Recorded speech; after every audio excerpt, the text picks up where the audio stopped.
The sound of the doorbell cut through the stillness of the morning, a stillness that had begun to feel like a heavy blanket draped over my house. It was a Thursday, one of those days where the silence amplified the size of the place, making me acutely aware of empty rooms and the relentless ticking of the hall clock. I'd just finished sweeping the back porch and was contemplating a cup of tea versus tackling the chaos in the craft closet when the bell chimed. Unexpected. I opened the door, and there he stood, Jacob, Denise's little brother. Well, not so little anymore, I realized with a jolt. He was 18, fresh out of high school, that precarious age where the world insists you're an adult, but inside you're still navigating with a map you can't quite read. It had been months since I'd last seen him. Maybe Thanksgiving? Back then, he'd been all awkward angles, teenage acne, and a mop of unruly hair. Now he was different. Taller, his shoulders broader, a clean, almost neat haircut. A newfound composure seemed to settle on his face. "Hi, Martha," he greeted me, his smile a careful blend of nervousness and genuine warmth. "I hope this isn't too strange, but Denise thought you might be able to help me out." I returned his smile, a little confused. "Help with what, honey?" He shifted, the movement betraying a flicker of unease, and raised a well-worn manila folder. It looked like he'd been clutching it for days. "I'm applying to the community college," he explained. "They need a personal essay, and I'm awful at writing." "Denise mentioned you used to teach English." A soft chuckle escaped me, and I gestured for him to come inside. "Used to, yes, but I still tutor at the library sometimes. Come in, let's see what we're dealing with." He stepped inside, and suddenly my day took an unexpected turn. We settled at the kitchen table. I offered him lemonade. He politely declined coffee, and he slid the folder across the surface. His fingers trembled just slightly. "It's about my mom," he said, his voice now barely a whisper. "She died last year, and they said I should write something personal, but every time I try, I just can't seem to get started." A wave of emotion washed over his face, raw grief, confusion, and a vulnerability that tugged at my heart.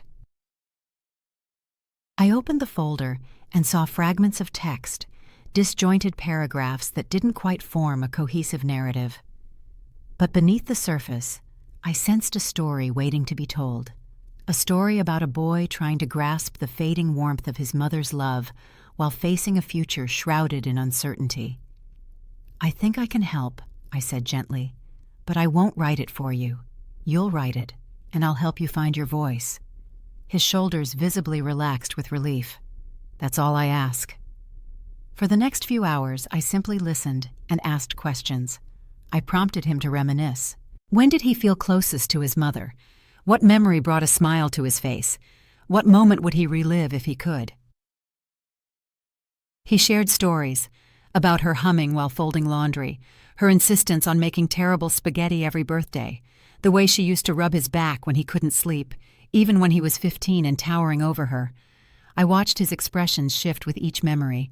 His voice would break with emotion, then he would laugh, a raw, honest sound. It was as if I was witnessing two versions of Jacob, the boy grappling with loss and the young man struggling to find his footing in the world. I realized that I was smiling far too much. Perhaps it was maternal instinct kicking in. Or perhaps, I'm not entirely sure. It had been a long time since someone had sat across from me with such need, not for something practical, but for me, my thoughts, my attention, my presence. As the sun began its descent behind the trees, we had forged a solid outline for his essay. He had pages filled with notes and a quiet sense of accomplishment. "You're good at this," he'd said, his eyes holding something beyond simple gratitude. "Really good." "Years of practice," I chuckled, trying to keep it light. But his next words made me pause. "No, it's more than that. You listen." The way he said it, it wasn't just about the essay anymore. I looked at him, seeing traces of the boy who used to play in Denise's backyard, knees covered in dirt. But now, I also saw a young man, touched by pain, radiating a surprising tenderness and a deep curiosity.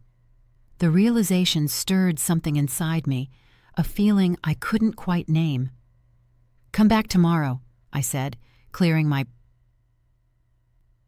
throat. "We'll turn these notes into a first draft." He smiled, a hopeful kind of smile. "I'd like that." After he left, I lingered by the window, watching his car disappear down the street for longer than I care to admit. That little spark, that unexpected warmth, flickered within me. I tried to rationalize it, a motherly instinct, a teacher's pride, but it felt like something more, something unsettlingly pleasant. I wasn't sure what to do with it, but the truth was, I was looking forward to tomorrow. The next afternoon he arrived promptly, clutching a new notebook and that manila folder like it contained something precious. There was a new steadiness in his gait, a newfound focus in his eyes. He greeted me with that same soft smile, and for a moment the air between us seemed to thicken, like the stillness before a summer storm. I'd spent the morning baking, a habit I fall back on when teaching. It was part distraction, part comforting ritual. I set a plate of banana bread on the table and gestured for him to sit. "You didn't have to bake," he said, looking surprised. "I know," I replied with a shrug, "but sometimes a warm slice makes the words flow a little easier." He grinned and took a bite, then we got down to work. This time the words flowed more freely.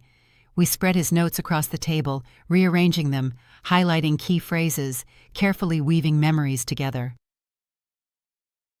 I guided him, but he was the one bearing his soul onto the page. The story of a boy forced to grow up too quickly after losing his mother, desperately clinging to her memory through the smallest things. A familiar song, a lingering scent, the way the light used to paint her face in the mornings. There were moments when his voice caught in his throat, when he'd stop mid-sentence, jaw clenched, eyes glistening with unshed tears. Each time, I waited patiently, giving him the space he needed. I remembered the raw ache of grief, how it burrows deep inside you, a constant presence behind your eyes. At one point, after recalling a particularly painful memory, he leaned back and let out a long, shaky breath. "Sorry," he muttered, his voice thick with emotion. "Don't be," I said softly. "This is the real work. Honest writing always stings a little." He looked at me then, truly saw me, I think. "You're not like most adults I talk to," he said. "You don't treat me like I'm a kid." I smiled at that. "Well, maybe it's because I don't feel like a grown-up half the time either." He laughed, a genuine, unguarded laugh. Then a comfortable silence settled between us, the kind that allows emotions to sink in. As the afternoon progressed, the words on his page transformed into something beautiful, raw, and powerful. He read a portion of it aloud to me, his voice growing stronger and more confident with each paragraph. I found myself leaning closer, drawn in by the rhythm of his words, the depth of his emotion. "You're doing it," I whispered when he finished, my voice full of admiration. He looked at me, his eyes soft and vulnerable. "Because of you." And there it was again, that warmth, that blossoming feeling taking root between us. I rose to refill our glasses, but as I walked past him, he reached out and touched my wrist, a light, fleeting touch that stopped me in my tracks. "I really like being here," he said, his voice barely a whisper. "It feels safe." The touch was brief, but my skin tingled where his fingers had been. I nodded slowly, unsure how to respond. He was 18, still just a boy in so many ways, and I was 61, a woman carrying a lifetime of stories, a body that reminded me daily of my age. Yet despite the age difference, despite everything, there was something undeniable, something compelling, growing in the quiet corners of these shared afternoons. "You're welcome here," I finally managed, a simple offering. "Anytime." Later, as I watched him walk away that evening, disappearing into the dusk, I couldn't shake the memory of his gaze. It was open, guileless, as if he saw something beyond the surface of an older woman helping him with his essay. He seemed to see me, a whole person, my soul perhaps. I settled onto the couch with a cup of lukewarm tea, a strange disquiet stirring within me. It had been years, so many years, since anyone had looked at me that way, truly seen me, and I was caught between feeling foolishly flattered and inexplicably exposed. He arrived the next day, unexpectedly, without so much as a phone call. I was out in the garden, lost in my work among the roses, my hands covered in dirt and my knees stained with soil. The sun was gentle, almost forgiving, and for the first time in what felt like ages, I found a measure of peace in my solitude. Then, the gate creaked. "Martha." His voice drifted across the air. I turned to see Jacob standing there, a bag slung casually over his shoulder, a hesitant smile playing on his lips. "I hope this is okay," he blurted out, a touch of nervousness in his voice. I wanted to show you the final draft." I stood, slowly, brushing the earth from my knees, my heart beating faster than the pace of the gardening required. "Of course," I replied, a bit breathless. "You're always welcome." We sat outside, under the trellis I'd adorned with fairy lights so long ago when Richard was still here. The battery-powered bulbs had long since died, but I could never bring myself to take them down. There was something about the way they hung, a quiet testament to faded dreams and lingering hope, that I just couldn't let go. Jacob produced several neatly typed pages, handing them to me with a quiet anticipation. I read in silence, pausing occasionally to savor a particularly evocative phrase. It was beautiful, deeply moving, and above all, undeniably his.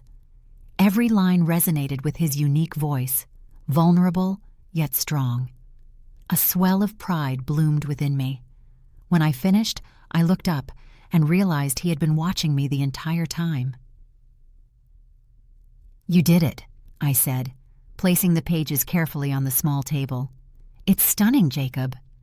He beamed, but it was more than just the satisfaction of accomplishment reflected in his smile.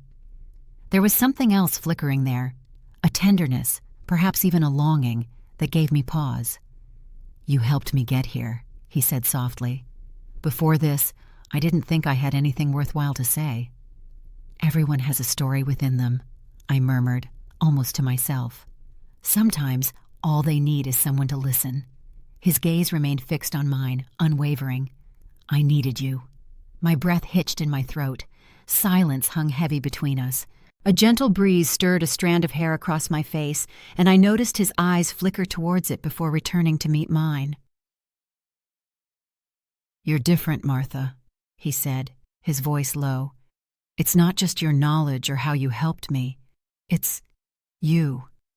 I've never met anyone like you." "Jacob," I began, but the words seemed to catch in my throat. I didn't quite know what to say. He leaned forward slightly, his elbows resting on his knees. "Can I ask you something?" I simply nodded. "Do you ever feel like people just stop seeing you after a certain age?" The question settled between us, heavy and still. My throat tightened with a sudden, unexpected wave of emotion. "All the time," I admitted quietly. "They see the gray hair, the wrinkles, and they stop looking any further. It's as if you become invisible, just another fixture in the background." He sat back, and then he looked at me in a way that was distinctly different, not as a student seeking guidance from a mentor, and not even as a young man speaking to an older woman. There was a weight to his gaze, a clarity that caught me off guard. "I see you, Martha." I was at a loss for words. My fingers trembled faintly on the arms of my chair. I felt vulnerable in a way I hadn't permitted myself to feel in years.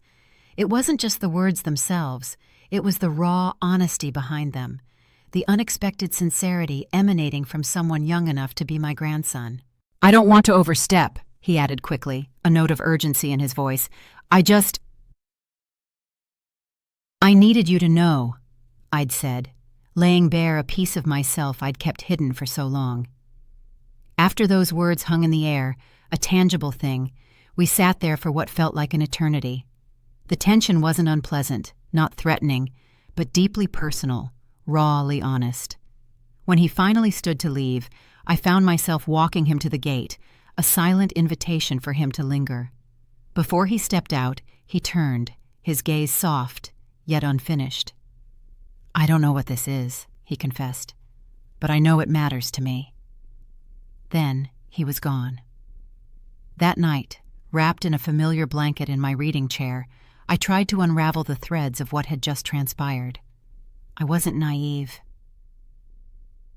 I knew how the world would likely perceive this, but in the quiet sanctuary of my mind, I felt something long dormant beginning to unfurl within me. It wasn't simple lust or a flight of fancy. It was the profound sensation of being truly seen, without artifice, without expectation. It was simultaneously terrifying and exquisitely beautiful. The following Saturday, the doorbell chimed just past noon. I'd spent the morning engaged in the mundane tasks that once brought simple pleasure: watering my indoor plants, meticulously folding laundry, tidying the corner of the living room that still held Richard's collection. But everything felt different now, muted in some ways, heightened in others. I opened the door to find Jacob standing there, wearing a button-down shirt that seemed a size too big. He clutched a small, folded envelope. "I got the acceptance letter," he announced, his face breaking into a wide, genuine smile. "They said the essay was powerful." A soft laugh escaped me, a wave of pride washing over me. "That's because it was," I replied, meaning every word. He offered me the envelope as if to prove it, and I glanced at it as I stepped aside, inviting him in. We stood in the living room, the afternoon sun painting the hardwood floor with warmth. "Can I get you something to drink?" I offered, already beginning to turn toward the kitchen. "Actually," he said gently, halting my movement, "can we talk first?" There was a gravity in his voice, not heavy, but purposeful. I turned back and nodded, gesturing for him to take a seat. We settled onto the couch, a comfortable distance between us, although I sensed that the space was becoming more symbolic than real. He leaned forward, his elbows resting on his knees, just as he had the other day in the garden, his fingers nervously playing with the edge of his sleeve. "I've been doing a lot of thinking since that day," he began, "about what I said, about what I feel." My throat went dry as I swallowed. "Jacob, please, just let me say this. Just once. You don't have to respond if you don't want to." I folded my hands tightly in my lap and waited, bracing myself. "I know how this must look, how it sounds, but I need you to know this hasn't been some fleeting infatuation. I didn't just come here seeking help with an essay. I came here and found something I didn't realize I was missing. You." My heart hammered in my chest, a strange ache, both exhilarating and frightening. He was right. The situation was unconventional, but within these walls, in this moment, it didn't feel wrong. It felt profoundly honest. He looked up at me then, his eyes searching mine, vulnerable and earnest. "You made me feel like I mattered, like I wasn't just a kid stumbling through life. You listened when no one else did. You looked at me without judgment. You saw who I'm trying to become." I let the silence linger for a few beats, allowing his words to settle before responding. "I never anticipated any of this," I admitted softly. "I told myself I was simply helping someone. I didn't want to acknowledge how much I anticipated each visit, or the way your gaze made me feel." His expression shifted, a flicker of hope mingled with uncertainty. "So, it's not just me?" A faint smile touched my lips.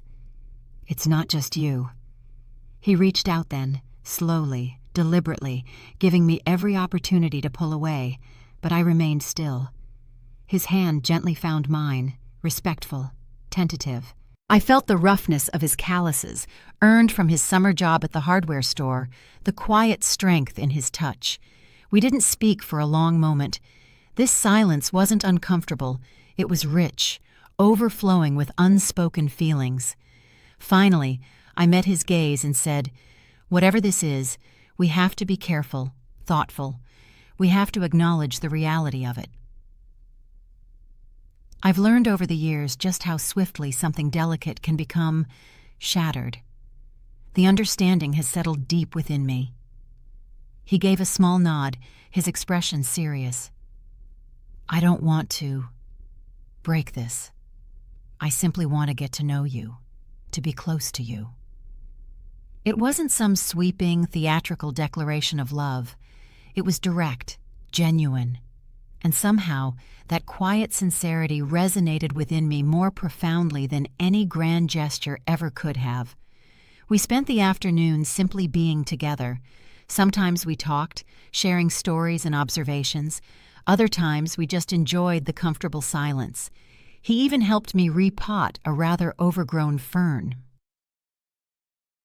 We shared the leftover casserole from dinner the previous night, and at one point we were both laughing so hard that tears streamed down our faces when the cat, in a sudden burst of feline curiosity, leaped onto the counter and sent a spice jar tumbling. Nothing outwardly significant occurred, nothing that required secrecy or explanation, yet everything felt different somehow. As he prepared to leave that evening, he paused at the doorway.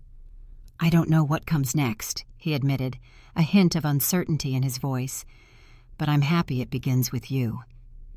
Then he was gone, disappearing into the night. I remained standing there for what felt like a long time afterwards.